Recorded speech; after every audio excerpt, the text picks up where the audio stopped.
Best of Show, which is the submission that received the highest votes across all categories from the judges. I just wanted to make mention that we may want to demo a few of these, and I did send an email out to the participants, hoping that they, would be willing to demo. So I think the number of these apps would be great to show just briefly.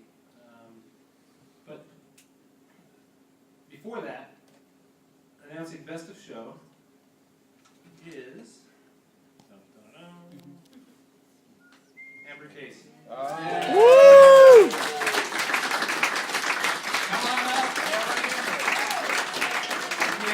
For the cross-platform group messaging and location beaconing for disaster relief. I think the thing that struck the judges about this particular app was the idea. I forwarded it to a number of the emergency management people within the city of Portland, and they are looking at it right now as well. So really, yeah. So it was So a lot of pressure, Best in Show. What are you going to do next? I'm really worried about this really large earthquake that's going to happen. Well, shouldn't your app be predicting when that is? In a parallel universe in which all is perfect. So. And you're going to have to do all the work again, right? Thank you both very much. I'm teasing. One to show their app, like Matt, for example. Amber. Great. Amber. You're an obvious choice. It's not my machine, so do what you must to it. And that's all. Do whatever you want. Did you see Mount Rainier blow up? Absolutely. That's in version 2. I wonder if there's something other than Internet Explorer. Oh. Let's see if we're tested in the correct. Slamming web trends. Welcome. Ask me to. So if you have a mobile phone or a smartphone or a web browser with geocoded capabilities, open up your browser and type in loqi, LOQI.me. LOQI.me. So you can do this on a mobile phone, or you can do it on a web browser. If you do it on a web browser, you see a page of all the updating people who say, help, I need some help, and it's geolocated. Which is what we're going to see up there. So if you're on a mobile phone, you'll have a chance to send a message to this map, so we can all see it. So you can We're send actually them. in Portland, Maine, and not Portland. Yeah, we're Portland, not me, yeah. So if you're on a mobile device, you can send a geolocated message with your phone number. And any disaster relief person can see it on a map. Hopefully oh no! Oh, it totally doesn't work in IE. We have Mozilla. Is that IE6? Oh, yes, good. we do. Wow. So the thing is, the My bad. map is only seen by the disaster response people who are all technically savvy. So it doesn't need to work on Internet Explorer. Hey, there we go. So this is using open government data. These are all the most recent hazardous conditions. The mic on your face. Give the mic to her. Oh, sorry. Well played. So we used open data, and we plotted it all onto maps. So we have these fire stations here. These are the locations of the fire stations, and these are all the hazardous conditions. No. Oh, there's a traffic accident. There's a hazardous condition. You can click on anything on the side. Sam's a comedian? So somebody just Loki.me. So I also get, I've subscribed to get mobile updates when people send messages to this number. So I've been getting text messages as you guys are sending these of what you guys are sending and where they're That hazmat cat? Hazmat cat, yes. There's a hazardous condition. There's a fire station right next to the cat, so you can take your laundry to the fire station. Oh, here's another one. It says from 860-888-54 redacted. Oh no, I drank too much beers. And these people over here have a shortage of beer and they need more beer.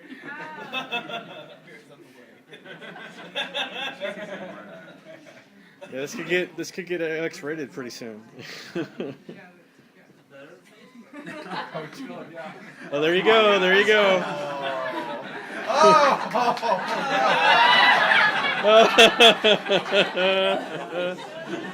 Unmaxed. on the spam button.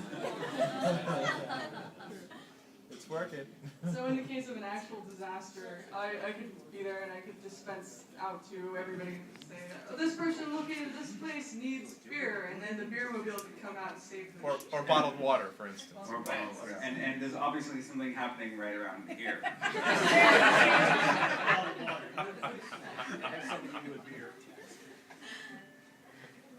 So, can you talk a little bit about how emergency responders would view this?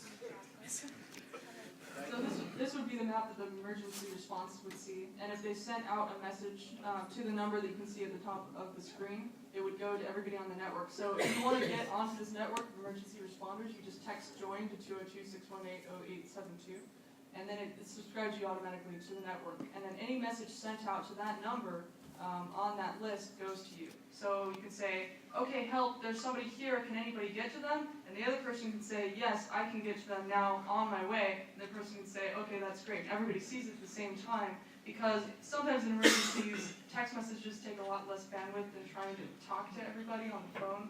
So it's kind of nice to have a network. Also, people from other places, like we've had people coming from all over the world, but say somebody in Washington, D.C. can help out in a remote area, so it works for remote access as well. So would you see this working in a snowstorm in Portland? This could be really useful. The reason that it could be useful in a snowstorm is because the technology is not going to be out, like the cell towers aren't going to be down. So it's probably okay. So in our last, so Portland does, I don't know, Portland has some, we struggle with snow. And in the, yeah, but during the last snowstorm, we tried to use Twitter as much as we could to just get sort of on the ground sort of observations. The problem we had with using Twitter is that people didn't always describe accurately where they were.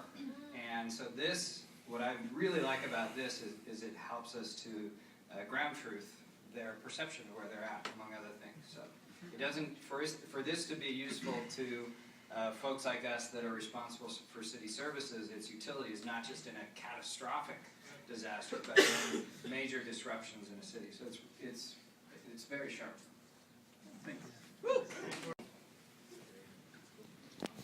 Thank you. All right, next we're going to have Matt Blair. On this Windows machine. But you could also, if you do have an iPhone, you could go to the iTunes store and look up Portland Heritage Trees, and you'll be able to download it as a free app. So I'm going to set this down. There's a little mic holder too. Oh, it's okay, we'll try that.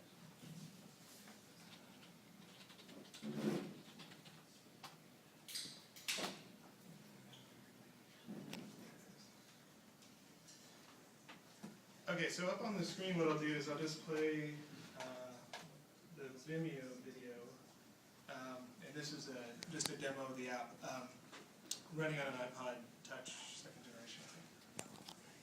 And there's no sound, so I'll just kind of narrate it.